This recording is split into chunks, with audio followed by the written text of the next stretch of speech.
ಜಿ5 ಇರುವಾಗ ನೀವು ನಿಮ್ಮ ನೆಚ್ಚಿನ ಶೋಗಳನ್ನ ಎಂದಿಗೂ ಮಿಸ್ ಮಾಡಿಕೊಳ್ಳುವುದಿಲ್ಲ. ಅದು ಸಂಪೂರ್ಣ ಉಚಿತವಾಗಿ. ಎಲ್ಲ ನೋವಿಗೂ ಅದರದ್ದೇ ಆದ ಔಷಧಿ ಇರುತ್ತೆ. ಅದು ಸಿಗೋವರೆಗೂ ಕಾಯಬೇಕು. ಸಿಗಲೇ ಇಲ್ಲ ಅಂದರೆ ನಾವೇ ಔಷಧಿನ ಕಂಡುಹಿಡ್ಕೋಬೇಕು ಅಷ್ಟೆ. ತಗೋ ನೀರು ಕುಡಿ. ಗಿರ್ಜಾ ರೀ ಗಿರ್ಜಾ, ಓಹೋ ಎಲ್ಲ ಇಲ್ಲೇ ಇದ್ದೀರಾ, ಒಳ್ಳೇದೇ ಆಯಿತು. ನಮ್ಮ ಮನೇಲಿ ಪೂಜೆ ಇಟ್ಕೊಂಡಿದ್ದೀವ್ರಿ. ಗಿರ್ಜಾ, ಶಿವಣ್ಣನ ಅರ್ಶಿನ ಕುಂಕುಮ ಕಳಿಸಿ. ತುತು ಅಲ್ಲ, ಅರ್ಶಿನ ಕುಂಕುಮ ತಗೊಳಕ್ಕೆ ಶಿವಣ್ಣ ಗಿರ್ಜನ್ ಕಳಿಸಿ ಅಂತ ಹೇಳಕ್ ಬಂದೆ. ನೀ ಕರಿತಾ ಇರೋದು ನೋಡಿದ್ರೆ ಶಿವಗೂ ರೌಕೆ ಪೀಸ್ ತಂದಿದ್ದೇನೋ ಅಂತ ತಿಳ್ಕೊಂಡೆ. ಅಮ್ಮ ಗಿರಿಜಾ ಹೋಗ್ಬಮ್. ಆಶಾ, ನೀನೆಲ್ಲಿಗಮ್ಮ ಹೋಗ್ತಾ ಇದೀಯಾ? ಗಿರಿ, ಅರ್ಶಿನ ಕುಂಕುಮಕ್ಕೆ ಆಶಾನು ಕರ್ಕೊಂಡು ಹೋಗು. ಶುಭ ಕಾರ್ಯಕ್ಕೆ ಹೋಗಿ ಬಂದರೆ ಮನಸ್ಸು ಒಂಚೂರು ಬದಲಾಗ. ಹೌದಮ್ಮ, ಇದೇನಿದು, ನಾನೇ ಕರಿಯೋಣ ಅನ್ಕೊಂಡಿದ್ದೆ, ಅಷ್ಟಲ್ಲೇ ಎದ್ದು ಹೊರಟ್ಬಿಟ್ಟಿದ್ಯಲ್ಲ. ನೋಡು, ನಮ್ಮ ಯಜಮಾನ್ರು ಟಾನ್ ಗಟ್ಲೆ ರೌಕೆ ಪೀಸ್ ತಂದಿದ್ದಾರೆ. ಇನ್ನು 10 ಜನ ಬಂದರೂ ಕೂಡ ಕೊಡ್ಬೋದು. ಬಾ, ನೀನು ಅರ್ಶಿನ ಕುಂಕುಮ ತಗೊಂಡೋಗು. ನನ್ನಂತರ ಎಲ್ಲ ಶುಭ ಕಾರ್ಯಕ್ಕೆ ಬರಬಾರ್ದು. ದಯವಿಟ್ಟು ಯಾರು ನನ್ನ ಒತ್ತಾಯ ಮಾಡಬೇಡಿ.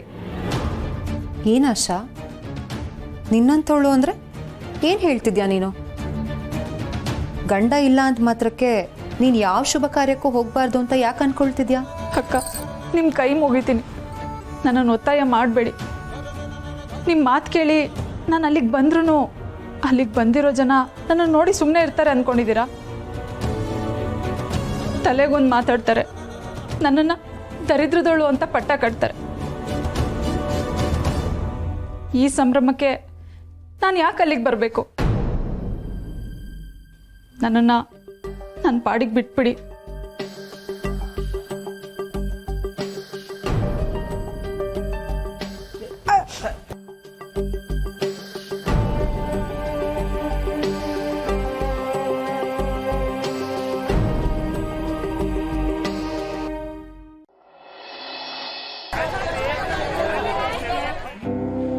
ಹೋಗಿ ಬರ್ತೀನಿ ಗಿರಿ.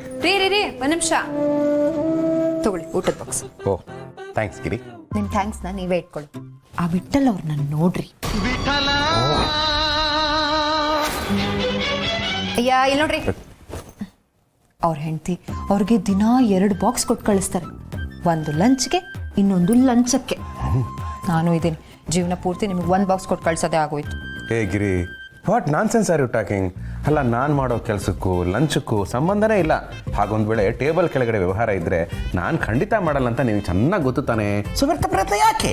ಬರ್ತೀನಿ ಬರ್ತೀನಮ್ಮ. ಆಶಾ, ಆಶಾ, ಅಲ್ಲಮ್ಮ, ನಾನು ಬರ್ತೀನಿ ಅಂತ ಹೇಳ್ತಾ ಇದ್ದೀನಿ, ಮುಖ ಕೊಟ್ಟು ಮಾತಾಡಿಸ್ತಾ ಇಲ್ವಲ್ಲಮ್ಮ?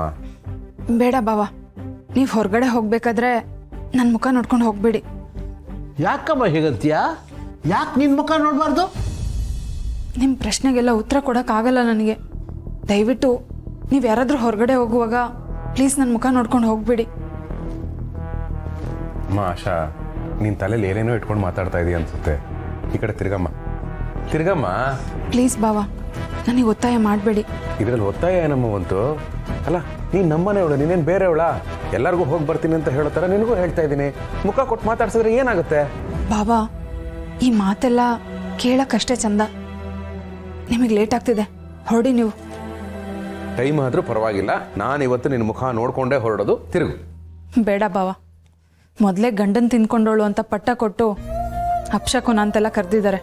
ನೀವೇನಾದರೂ ನನ್ನ ಮುಖ ನೋಡ್ಕೊಂಡು ಹೋಗಿ ಹೆಚ್ಚು ಕಮ್ಮಿ ಆಗಿಬಿಟ್ರೆ ಬೇಡ ಬಾವ. ಓ, ಇದು ವಿಷಯ. ಸರಿ, ಇವತ್ತು ಟೆಸ್ಟ್ ಮಾಡೇ ಬಿಡೋಣ. ಅದೇನಾಗುತ್ತೋ ನಾನು ನೋಡ್ತೀನಿ. ನಿನ್ನ ಮುಖ ತೋರಿಸು. ದಯವಿಟ್ಟು ನನಗೆ ಕ್ಷಮಿಸಿ ಬಾವ. ಅಲ್ಲಮ್ಮ ಆಶಾ,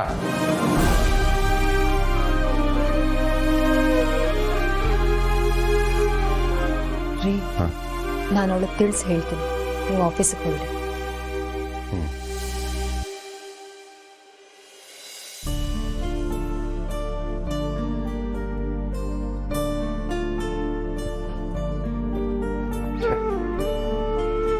ಪಾಪ ಈ ಹುಡುಗಿಗೆ ಹೇಗಂತ ಅರ್ಥ ಮಾಡಿಸೋದು? ಅಲ್ಲ ಭಗವಂತ, ವಿಧವೆ ಆದವಳು ಹೀಗೇ ಇರಬೇಕು ಅಂತ ಏನಾದರೂ ರೂಲ್ಸ್ ಮಾಡಿದ್ಯಾ? ಮಾಡಿರೋ ರೂಲ್ಸ್ನೇ ಫಾಲೋ ಮಾಡದಿರೋ ನೀವು ಮಾಡದೇ ಇರೋ ರೂಲ್ಸ್ನ ಫಾಲೋ ಮಾಡ್ತೀರಾ ಶಿವಪ್ರಸಾದ್? ಭಗವಂತ, ಅಲ್ಲ ಭಗವಂತ, ಒಂದು ಹೆಣ್ಣು ತನ್ನ ಗಂಡನ್ನ ಕಳ್ಕೊಂಡ್ಮೇಲೆ ಹೀಗೆ ಇರಬೇಕು ಅಂತ ಯಾರಾದರೂ ಹೇಳಿದಾರ? ಆಶಾ ಹೀಗೆ ಮಾಡ್ತಾ ಇರೋದನ್ನ ನನ್ನಿಂದ ನೋಡೋಕ್ಕಾಗ್ತಾ ಇಲ್ಲ. ನನಗೂ ನೋಡಕ್ಕಾಗ್ತಿಲ್ಲ ಶಿವಪ್ರಸಾದ್. ನನ್ನ ಸೃಷ್ಟಿ ನೋವನ್ನು ಬಯಸ್ತಾ ನಾನು ಹೇಳದೇ ಇರೋ ದಾರಿಯಲ್ಲಿ ಹೋಗೋದನ್ನ ನೋಡಕ್ಕೆ ನನಗೆ ತುಂಬಾ ಕಷ್ಟ ಆಗ್ತಿದೆ. ನೋಡಿದ್ಯಾ, ನಿನಗೆ ಕಷ್ಟ ಆಗ್ತಿದೆ ಅಂತ ಹೇಳ್ತಿದ್ಯಾ. ಹಾಗಿದ್ಮೇಲೆ ಪಾಪ ಆಕೆ ಗಂಡನ್ನ ಯಾಕೆ ಕಿತ್ಕೊಂಡೆ? ಹೂವನ್ನ ಸೃಷ್ಟಿ ಮಾಡೋದಷ್ಟೇ ನನ್ನ ಕೆಲಸ ಶಿವಪ್ರಸಾದ್. ಆದ್ರೆ ಅದನ್ನ ಗಿಡದಿಂದ ಕಿತ್ಕೊಳ್ಳೋದು ನೀವುಗಳೇ ತಾನೆ.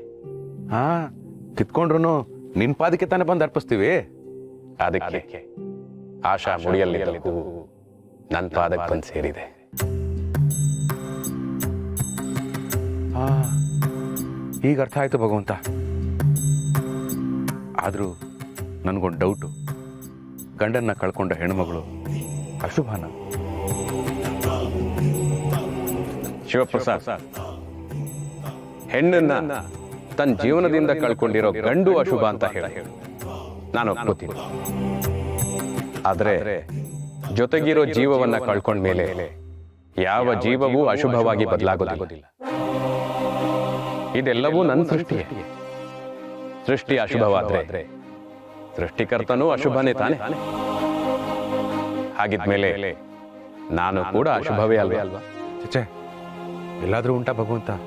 ಶುಭ ಅಶುಭ ಎಲ್ಲವನ್ನೂ ದಾಟಿರೋ ಶಂಭೋ ಶಂಕರ ನೀನು ಈ ಥರ ಮಾತಾಡಬಾರ್ದು.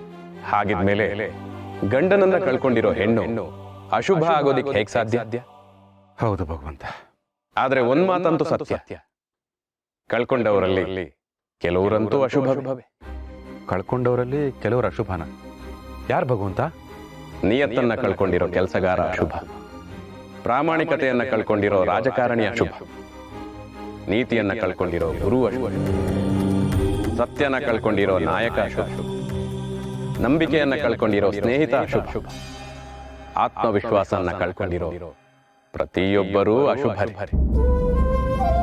ಜೀವ ನಷ್ಟವಾದಾಗ ಎಲ್ಲರೂ ನನ್ನನ್ನು ದೂಷಿಸುವವರೇ. ಆ ಮೂಲಕವಾದರೂ ಅವರ ನೋವು ಕಡಿಮೆಯಾಗಲಿ.